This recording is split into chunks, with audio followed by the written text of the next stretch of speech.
August 1 ശനിയാഴ്ച ഇന്നലെ Kerala box ഓഫീസിൽ നിന്നും ഏറ്റവും കൂടുതൽ കളക്ഷൻ നേടിയ 5 ചിത്രങ്ങൾ ഏതൊക്കെയാണെന്ന് നോക്കാം. 5-ാം സ്ഥാനത്ത് നീരജ് മാധവ്, അൽതാഫ് സലീം എന്നിവർ പ്രധാന വേഷത്തിലെത്തിയ പ്ലൂട്ടോ എന്ന മലയാള ചിത്രമാണ്. ചിത്രം ഇന്നലെ കേരള ബോക്സ് ഓഫീസിൽ നിന്നും 19,40,000 രൂപയാണ് കളക്ട് ചെയ്തത്. ഈ ചിത്രം റിലീസ് ചെയ്തിട്ടിപ്പോൾ 3 ദിവസം പിന്നിട്ടിരിക്കുകയാണ്. 3 ദിവസം കൊണ്ട് ചിത്രം കേരള ബോക്സ് ഓഫീസിൽ നിന്നും 57 ലക്ഷം രൂപയാണ് കളക്ട് ചെയ്തത്. ഒരു ബിലോ ആവറേജ് കളക്ഷനാണ് ചിത്രത്തിന് കേരള ബോക്സ് ഓഫീസിൽ നിന്നും ലഭിച്ചുകൊണ്ടിരിക്കുന്നത്. 4-ാം സ്ഥാനത്ത് ദളപതി വിജയ് നായകനായി എത്തിയ ജനനായകൻ എന്ന ചിത്രമാണ്. ചിത്രം ഇന്നലെ കേരള ബോക്സ് ഓഫീസിൽ നിന്നും 28,75,000 രൂപയാണ് കളക്ട് ചെയ്തത്.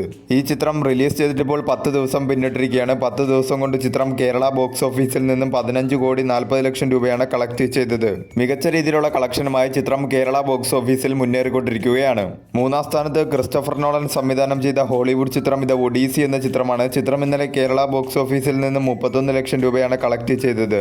ഈ ചിത്രം റിലീസ് ചെയ്തിട്ടിപ്പോൾ 16 ദിവസം പിന്നിട്ടിരിക്കുകയാണ്. 16 ദിവസം കൊണ്ട് ചിത്രം കേരള ബോക്സ് ഓഫീസിൽ നിന്നും 10,78,00,000 രൂപയാണ് കളക്ട് ചെയ്തത്. മികച്ച രീതിയിലുള്ള കളക്ഷനുമായി ചിത്രം കേരള ബോക്സ് ഓഫീസിൽ മുന്നേറിക്കൊണ്ടിരിക്കുകയാണ്. 2-ാം സ്ഥാനത്ത് കുഞ്ചാക്കോ ബോബൻ നായകനായി എത്തിയ ഉന്മാദം എന്ന ചിത്രമാണ്. ചിത്രം ഇന്നലെ കേരള ബോക്സ് ഓഫീസിൽ നിന്നും 78 ലക്ഷം രൂപയാണ് കളക്ട് ചെയ്തത്.